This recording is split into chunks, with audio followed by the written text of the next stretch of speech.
ជំរាបសួរបងប្អូនថ្ងៃនេះមកថតគោលលោកទាំងយប់ទៀតហើយនេះ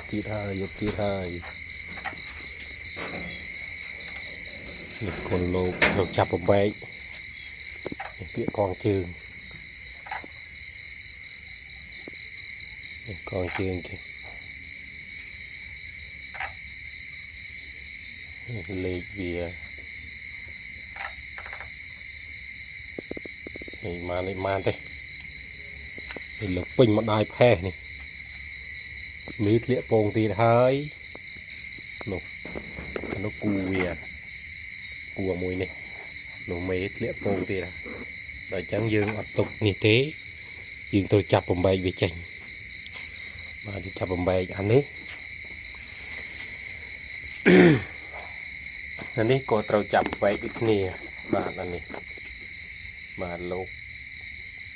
មានកូនមកគូអានេះមកគូគ្នាវា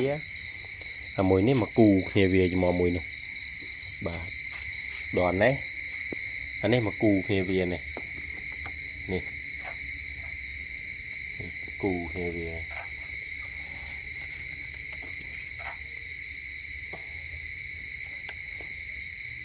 មើលភ្នែកមើលមុខមើលមាត់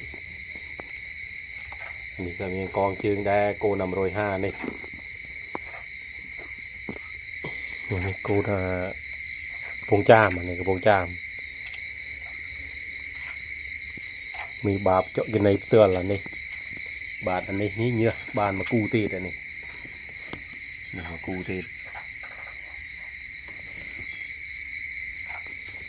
តោះនេះញើសដែលហើយតែនោះបានមកក្រាបទៀតមួយនោះតែយើងចាប់ចេញអស់ហើយនេះគោណា500នេះក្រាបពងទៀតហើយក្រាបពេញមកដៃផេះធំក្អុកអូបងប្អូនអានេះមានកងជើងពណ៌ខៀវបាទដោយសារបាវាមានកងជើងពណ៌ខៀវដែរ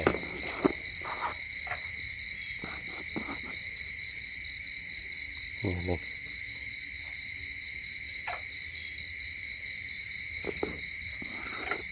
ពូជលេងក្រោមលេងលើបានលេងក្រោមបានអានេះយើងយកទៅបង្ហាត់តែអានេះអត់បានត្រូលបដោយ150ខ្ញុំទេអានឹងពូជវាអត់ត្រូវត្រូលបទេវាមួយមើលត្រូលបមើលដែរនេះអានេះធ្លាក់ញើសបាន2ដែរឡើយញើសបានមកគូអាព្រាវហ៊ីអានេះខ្លុយតោះនេះក្រាបដែរហើយនេះក្រាបហើយតោះនេះអត់នេះក៏ក្រាបដែរក្រាបមកគូចែងតោះនេះអត់ទេទើបធ្លាក់ទេដូចណានេះក្រាបហើយនេះ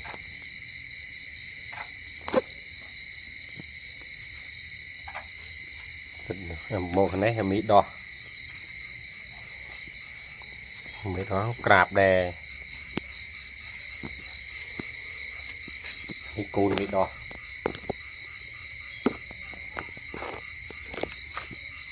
ថតបង្ហាញបងប្អូនឲ្យបងប្អូនមើល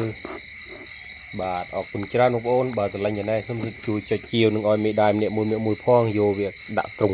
យកទៅដាក់ទ្រុងធំបាទអរគុណច្រើនបងប្អូន